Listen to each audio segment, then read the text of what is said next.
നമസ്കാരം. Life of ലക്ഷ്യയുടെ മറ്റൊരു അധ്യായത്തിലേക്ക് സ്വാഗതം. ഒരു നാണയത്തിന് ഇരുവശങ്ങളുണ്ട്. അതുപോലെ തന്നെ ഓരോ വ്യക്തികളുടെയും ജീവിതത്തിൽ സുഖദുഃഖങ്ങൾ മാറി മാറി വന്നുകൊണ്ടേയിരിക്കും. ഏറ്റക്കുറച്ചിലുകൾ അല്ലെങ്കിൽ ഉയർച്ച താഴ്ചകൾ ഒക്കെ മാറി മാറി അനുഭവയോഗ്യമായി വന്നുകൊണ്ടേയിരിക്കും. അതിനാൽ തന്നെ ജീവിതത്തിൽ ഓരോ ബുദ്ധിമുട്ടുകൾ ഉണ്ടാകുമ്പോഴും പ്രതിസന്ധി ഘട്ടങ്ങൾ നമ്മൾക്ക് ഉണ്ടാകുമ്പോഴും ഇന്നല്ലെങ്കിൽ നാളെ നല്ലൊരു കാലം, നല്ലൊരു ഭാവി, നല്ലൊരു ജീവിതം നമുക്ക് ലഭിക്കുമെന്ന പ്രത്യാശയാണ് ഓരോ മനുഷ്യനെയും ഓരോ ദിവസവും മുന്നോട്ട് നയിക്കാനായി പ്രേരിപ്പിക്കുന്നതും.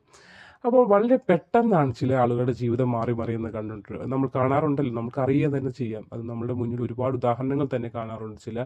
ഒരുപാട് പരാധീനതകളും വിഷമങ്ങളും അനുഭവിച്ചൊക്കെ ആളുകൾ ഭാഗ്യം അദ്ദേഹത്തിന് അതുപോലെ തന്നെ കഠിന പ്രയത്നത്തിൻ്റെയൊക്കെ ഫലമായി ഇന്ന് ഉന്നതിയിലെത്തിയ ആളുകൾ ധാരാളമായി നമ്മൾക്ക് ഉദാഹരണം എടുക്കാനായി നമ്മുടെ മുന്നിൽ ധാരാളം പേരുണ്ട്. അപ്പോൾ ആഗ്രഹിച്ച എല്ലാ കാര്യങ്ങളും അത് നമ്മൾ ആഗ്രഹിക്കുന്നു ആഗ്രഹിച്ച എല്ലാ കാര്യങ്ങളും ഒരു സമയം സംഭവിക്കുമെന്നതുള്ള സത്യം തന്നെയാണ്.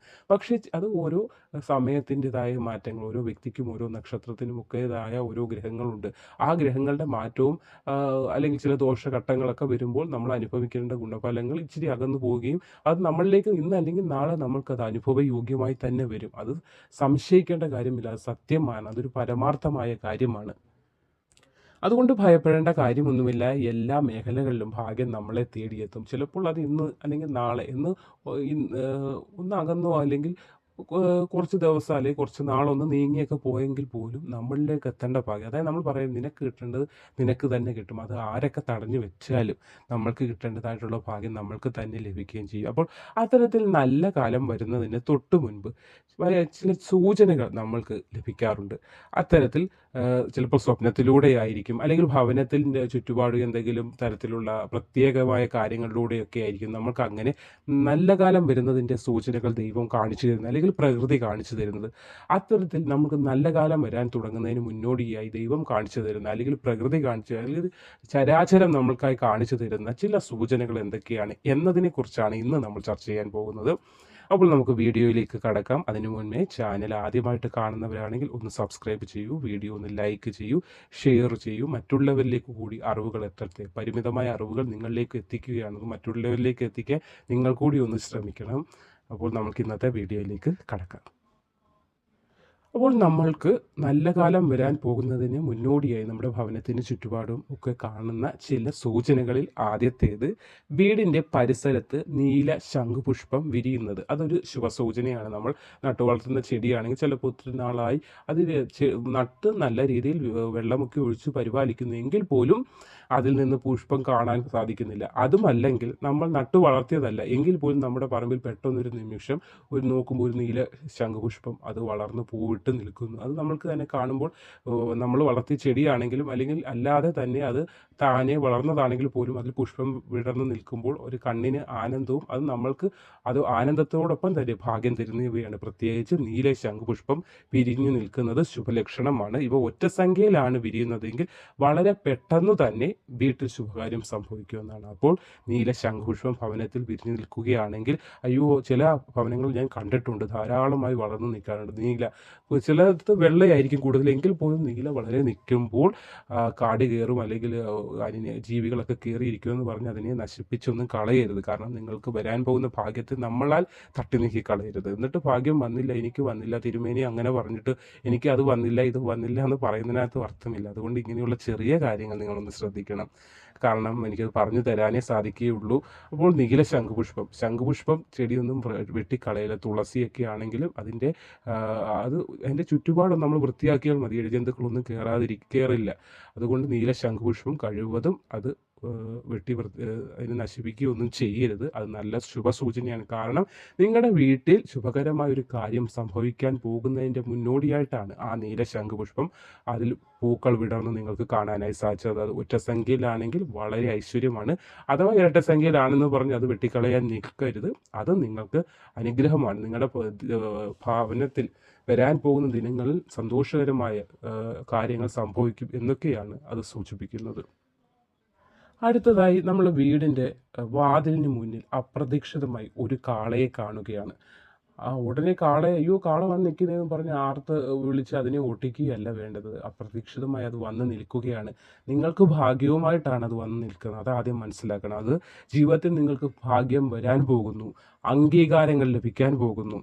ആഗ്രഹിക്കുന്നതെല്ലാം നിങ്ങളാൽ സാധ്യമാകാൻ പോകും, നിങ്ങൾക്ക് സാധിച്ചെടുക്കാൻ സാധ്യമാകും തുടങ്ങിയ കാര്യങ്ങൾ നിങ്ങളുടെ ജീവിതത്തിൽ സംഭവിക്കും എന്നതിൻ്റെ സൂചനയായിട്ടാണ് ആ വാതിലിന് മുന്നിലായി കാള വന്നു നിന്നത്. അത് വന്നു നിന്ന് നിങ്ങൾക്ക് കാണിച്ചു തരാൻ പോവുകയാണ്. നിങ്ങളുടെ വിഷമങ്ങൾ ഒക്കെ മാറി നല്ല കാലം വരാൻ പോകുന്നു. ഇനി പരിതപിച്ചും വിഷമിച്ചും ഇരിക്കേണ്ടതായ ഒരു അവസ്ഥയിലേക്ക് നിങ്ങൾ പോകില്ല എന്നതിൻ്റെ സൂചനയായിട്ടാണ് ആ കാള വന്നു നിൽക്കുന്നത്. അതുകൊണ്ട് തന്നെ വീടിൻ്റെ പ്രധാന വാതിലിന് മുന്നിൽ ഒരു കാള അപ്രത്യക്ഷമായി വന്ന് നിൽക്കുന്ന കണ്ട ഭയചകിതരാകേണ്ടതിൻ്റെ യാതൊരു ആവശ്യവുമില്ല.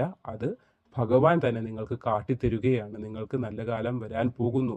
ജീവിതത്തിൽ ഇതുവരെ നിങ്ങളെ തള്ളിക്കളഞ്ഞവർ നിങ്ങളെ ചേർത്ത് നിർത്തി നിങ്ങൾ കൊണ്ട് എനിക്ക് അഭിമാനം ഉണ്ടാകുന്നു, അല്ലെ നമുക്കൊരു പ്രൗഡായി തോന്നുന്നു എന്ന് പറയത്തക്ക രീതിയിൽ നിങ്ങൾ വളരാൻ പോകുന്നു, ഉയരാൻ പോകുന്നു എന്നതിനെയാണ് അത് സൂചിപ്പിക്കുന്നത്. അടുത്തതായി പക്ഷികൾ ധാരാളമായി ഭവനത്തിന് ചുറ്റുപാടും നമ്മൾ രാവിലെ ചിലപ്പോൾ ചില വീടുകളിലൊക്കെ കാണാറുണ്ട്, ഇഷ്ടംപോലെ പക്ഷികൾക്ക് അവർ ആഹാരം കൊടുക്കുന്നത്. രാവിലെ ആ അന്നം തേടി പക്ഷികൾ ധാരാളമായി വീട്ടിലേക്ക് വരുന്നതൊക്കെ വളരെ നല്ല കാര്യമാണ്. അപ്പോൾ അതുപോലെ തന്നെ പെട്ടെന്ന് ഒരു ദിവസം നമ്മൾ നോക്കുമ്പോൾ നമ്മുടെ വീടിന് മുന്നിലുള്ള ചെടി നിറയും കിളികൾ വന്നിരുന്ന് ചിലയ്ക്കുകയും അവരുടെ കലവിലെ ശബ്ദമൊക്കെ കേൾക്കുകയൊക്കെ ചെയ്യുന്നത് വളരെ നല്ല ശുഭസൂചനയാണ്. പിന്നീടുള്ള ദിവസങ്ങളിൽ നിങ്ങളിലേക്ക് ഭാഗ്യം എത്താൻ പോകുന്നു എന്നതിൻ്റെ സൂചനയാണ്. കാരണം നമ്മൾ പറയാറില്ലേ, ഒരു നെഗറ്റിവിറ്റി ആണെങ്കിൽ അല്ലെങ്കിൽ ഒരു പോസിറ്റിവിറ്റി ആണെങ്കിൽ പെട്ടെന്ന് മനുഷ്യരെക്കാൾ കൂടുതൽ വ്യക്തമായി അത് മനസ്സിലാകുന്നത് ഇങ്ങനെയുള്ള പക്ഷി മൃഗാദികൾക്കാണ്. കാരണം ഭൂചലനം എർത്ത്ക്യൂക്കൊക്കെ വരുന്ന സമയത്ത് അത് പെട്ടെന്ന് മനസ്സിലാക്കാറുള്ളത് പക്ഷികൾ അല്ലെങ്കിൽ മൃഗങ്ങളൊക്കെയാണ്. കാരണം ഈ ഇടക്കാലത്തും എവിടെയോ ഭൂചലനം ഉണ്ടായി, നമ്മുടെ കേരളത്തിൽ തന്നെ ഉണ്ടായപ്പോഴും അത് ആദ്യം മനസ്സിലായത് ആനയ്ക്കൊക്കെയാണ്. അപ്പോൾ ഇങ്ങനെയുള്ള ജീവികൾക്കാണ് നമ്മളിലേക്ക് എത്താൻ പോകുന്ന ഭാഗ്യം, അതിൻ്റെ സൂചന ആദ്യമായി ലഭിക്കുക. അതിൻ്റെ സൂചന നിങ്ങളുടെ ഭവനത്തിന് ചുറ്റും ഒരു പോസിറ്റിവിറ്റി കാണുകയും അതുകൊണ്ടാണ് ആ പക്ഷികൾക്ക് അവിടെ വന്നിരിക്കാനും അവിടെ ഇരുന്ന് അവരുടെ കലവിലെ ശബ്ദമൊക്കെ ഉണ്ടാക്കി നിങ്ങളുടെ ശ്രദ്ധ ആകർഷിക്കാനും ഒക്കെ അവർക്ക് സാധ്യമാകുന്നത്. അത് ശുഭസൂചനയാണ്. അതുകൊണ്ട് അതിനെ ഒടിച്ചു കളയരുത്. സന്തോഷത്തിൻ്റെ വഴി നിങ്ങളിലേക്ക് തുറന്നു വരുന്നു എന്നാണ് ആ കിളികൾ സൂചിപ്പിക്കുന്നത്. അടുത്തതായി സ്വപ്നത്തിൽ നമ്മൾ പാമ്പിനെ കാണാറുണ്ട്. അതും സ്വർണ്ണ നിറത്തിലുള്ള ഒരു പാമ്പിനെയാണ് കാണുന്നതെങ്കിൽ ഓർത്തുകൊള്ളൂ, നിങ്ങൾക്കത് അനുഗ്രഹമാണ്, വളരെ നല്ലതാണ്, പേടിക്കേണ്ട കാര്യമില്ല. അയ്യോ സർപ്പദോഷമുണ്ടോ എന്നൊക്കെ ഓർത്ത് പേടിക്കുന്ന ആളുകളുണ്ട്. അങ്ങനെ പേടിക്കേണ്ട. സ്വപ്നത്തിൽ സ്വർണ്ണ നിറത്തിലുള്ള പാമ്പിനെയാണ് കാണുന്നതെങ്കിൽ വളരെ ഉത്തമമാണ്. ദൈവത്തിൻ്റെ അനുഗ്രഹമുള്ളവരാണ് നിങ്ങൾ. ആഗ്രഹിച്ചതെല്ലാം നിങ്ങളെ തേടിയെത്തും. നിങ്ങളാൽ എല്ലാ കാര്യങ്ങളും സാധ്യമാകും. എന്ത് ചെയ്താലും അത് നിങ്ങൾക്ക് അനുകൂലമായി തന്നെ ഭവിക്കും എന്നതാണ് ആ സ്വപ്നത്തിലൂടെ സൂചിപ്പിക്കുന്നത്. അതുകൊണ്ട് തന്നെ സ്വപ്നത്തിൽ സ്വർണ്ണ നിറത്തിലുള്ള ഒരു പാമ്പിനെയാണ് കാണുന്നതെങ്കിൽ ഭയചകിതരാകേണ്ട യാതൊരു ആവശ്യവുമില്ല. വരാൻ പോകുന്ന നല്ല ദിനങ്ങൾ, നിങ്ങളാൽ നല്ല കാര്യങ്ങൾ നടക്കാൻ പോകുന്നു. ആ നടക്കുന്ന നിങ്ങൾ ചെയ്ത പ്രവൃത്തിയിലൂടെ മറ്റുള്ളവർക്ക് നിങ്ങളോട് മതിപ്പ്, സ്നേഹം, ബഹുമാനം ഒക്കെ തോന്നുന്ന തരത്തിലേക്ക് നിങ്ങൾ ഉയരാൻ പോകുന്നു. സാമ്പത്തികമായിട്ടായാലും ഏത് രീതിയിലും നിങ്ങൾക്ക് അനുകൂലമായ ഒരു സമയമാണ് എന്നതാണ് ആ സ്വപ്നം കൊണ്ട് സൂചിപ്പിക്കുന്നത്. അതേപോലെ തന്നെ കാക്ക വീട്ടിൽ വന്ന് വെള്ളം കുടിക്കുന്നത് കാണുകയാണെങ്കിൽ അതും നല്ലൊരു സൂചനയാണ്. അപ്പോൾ അതിനെ ഒട്ടിച്ചു കളയാനൊന്നും ശ്രമിക്കരുത്. നമ്മളിപ്പോൾ വെളിയിൽ ബക്കറ്റ്, പുറത്തൊക്കെ പൈപ്പുണ്ട്. അപ്പോൾ പൈപ്പിൻ്റെ അടുത്തൊരു ബക്കറ്റും എല്ലാം വെച്ചിട്ടുണ്ട്. അതിനകത്ത് പെട്ടെന്ന് ഒരു ദിവസം നോക്കുമ്പോൾ കാക്ക വന്നിരുന്ന് വെള്ളം കുടിക്കുന്നു. അങ്ങനെ കാക്ക വെള്ളം കുടിക്കുന്നത് കാണുന്നത് നല്ല സൂചനയാണ്. വീടിൻ്റെ പരിസരത്ത് അങ്ങനെ കാക്ക വന്നിരുന്ന് വെള്ളം കുടിക്കുന്നത്, ജലം കുടിക്കുന്നത് ഒക്കെ കാണുന്നത് നല്ല സൂചനയാണ്. വരാൻ പോകുന്ന ദിവസങ്ങളിൽ മുന്നോട്ടുള്ള ജീവിതത്തിൽ നിങ്ങൾക്കൊരു മാറ്റം വരാൻ പോകുന്നു. ഇതുവരെ ഉണ്ടായിരുന്ന കഷ്ട, നഷ്ട, ദുഃഖ, ദുരിതങ്ങളൊക്കെ മാറി നല്ലൊരു ജീവിതം നിങ്ങൾക്ക് വരാൻ പോകുന്നു എന്നതിൻ്റെ സൂചനയാണ് ഇതൊക്കെ കാണിക്കുന്നത്. അപ്പോൾ ഈ കുറച്ച് കാര്യങ്ങളാണ് പറഞ്ഞത് വരാൻ പോകുന്ന നല്ല സൂചനകൾ. കാരണം നമ്മൾ അറിവിലേക്ക് നമ്മൾ ഇത് എത്തേണ്ടത് അത്യാവശ്യമാണ്. അപ്പോൾ അല്ലെങ്കിൽ നമ്മളത് ഓട്ടിച്ച് കളയുക, അല്ലെങ്കിൽ അതിനെ ഓർത്ത് നമ്മൾ അയ്യോ അത് കണ്ടത് നല്ലതാണോ, അല്ലെങ്കിൽ കാക്ക വന്ന് അങ്ങനെ ചെയ്ത്, അല്ലെങ്കിൽ പാമ്പിൻ്റെ സ്വപ്നം കണ്ടത് വേദനയാണോ വിഷമമാണോ ഉണ്ടാകാൻ പോകുന്നതൊക്കെ ചിന്തിച്ചില്ലാത്ത വ്യതകൾ ഉണ്ടാക്കി വെക്കും. അപ്പോൾ അങ്ങനെയൊന്നും ചിന്തിക്കേണ്ട കാര്യമില്ല. നല്ലതാണ് ഇതൊക്കെ. അതുകൊണ്ട് വിഷമിക്കേണ്ട. ജീവിതത്തിൽ നല്ലൊരു സന്തോഷം വരാൻ പോകുന്നതിൻ്റെ സൂചനകളാണ് പലതും ഇങ്ങനെ പ്രകൃതി തന്നെ നമുക്ക് കാണിച്ചു തരുന്നത്. ദൈവം നേരിട്ട് നമ്മുടെ മുന്നിൽ വന്ന് പ്രത്യക്ഷപ്പെട്ട് കാണിക്കാൻ സാധ്യമാകുന്ന കാര്യമല്ല. അപ്പോൾ അതുകൊണ്ട് ദൈവം നിങ്ങളോടുള്ള ആ സ്നേഹത്തിൻ്റെ, അല്ലെങ്കിൽ ദൈവം നിങ്ങളുടെ ഭക്തിയിൽ ദൈവം പ്രീതനായതുകൊണ്ട് നമുക്ക് പ്രകൃതി തന്നെ കാണിച്ചു തരുന്ന സൂചനകളാണ് ഇതൊക്കെ. അപ്പോൾ ഇന്നത്തെ വീഡിയോ ഏവർക്കും ഉപകാരപ്രദമായി എന്ന് കരുതിക്കോട്ടെ. അപ്പോൾ വീഡിയോ കേൾക്കുക, അഭിപ്രായങ്ങൾ അറിയിക്കുക, ഇതൊക്കെ മനസ്സിലാക്കി മുന്നോട്ട് ജീവിക്കുക. കാരണം നമ്മുടെ ചെറിയ ചെറിയ അറിവുകൾ നമ്മുടെ മുന്നോട്ടുള്ള ജീവിതത്തിൽ അത് വലിയൊരു വഴിത്തിരിവും വലിയൊരു ഭാഗ്യവുമായി മാറുന്നതായിരിക്കും. നന്ദി.